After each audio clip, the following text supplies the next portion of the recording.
Ce vendredi 14 juillet, Dorothée fête son 70e anniversaire. À la fois animatrice, chanteuse, danseuse, et comédienne, elle a été l'un des visages quotidiens de la télévision des années 80 et 90.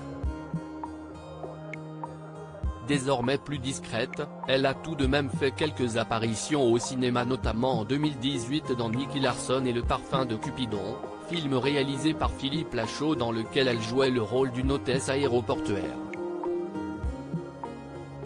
Et puis, en mai dernier, elle annonçait sur son compte Twitter qu'elle prêtera sa voix au personnage d'Erazor dans le doublage du film Transformers, Rise of the Beasts.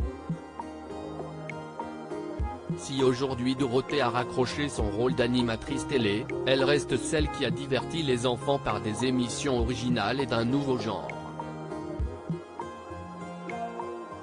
Parfois sous le feu des critiques, elle a rencontré un vif succès en animant les émissions jeunesse, d'abord Récré à 2 sur Antenne 2 entre 1978 et 1987 puis le Club Dorothée sur TF1 de 1987 à 1997.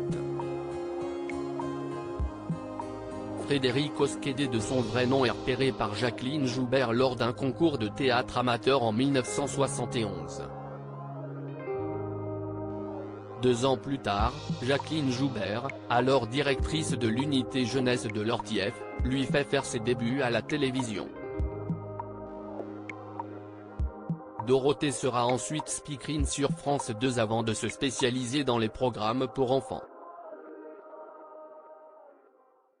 Une coupe de cheveux inchangée et une frange qui caractérise Dorothée au début des années 80, CIST une rencontre avec Jean-Luc Azoulay et Claude Berda, alors dirigeant de HAB Productions, qui va être décisive. Ils vont lui proposer de chanter. Dorothée va connaître le succès avec Ou la menteuse ou encore Allô allô monsieur l'ordinateur.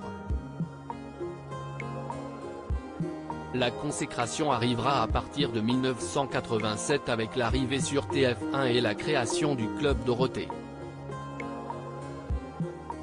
Pendant 10 ans, Dorothée est omniprésente sur TF1 aux côtés de ses acolytes, Ariane, Jackie, Patrick et Corbier. L'idolée des enfants remplira Bercy à plusieurs reprises. À 70 ans, Dorothée reste reconnaissable à sa chevelure blonde et raide, toujours fidèle à sa frange. L'ex-animatrice assume pleinement les années qui passent. Je ne suis pas du genre nostalgique ou partisane du c'était mieux avant.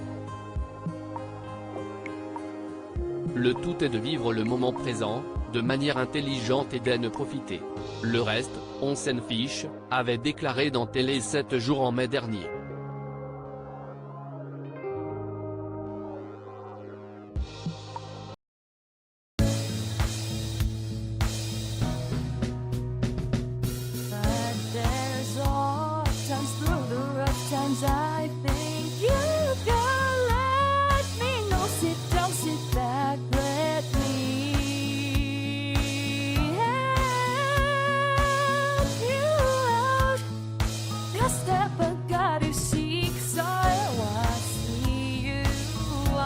On your own, but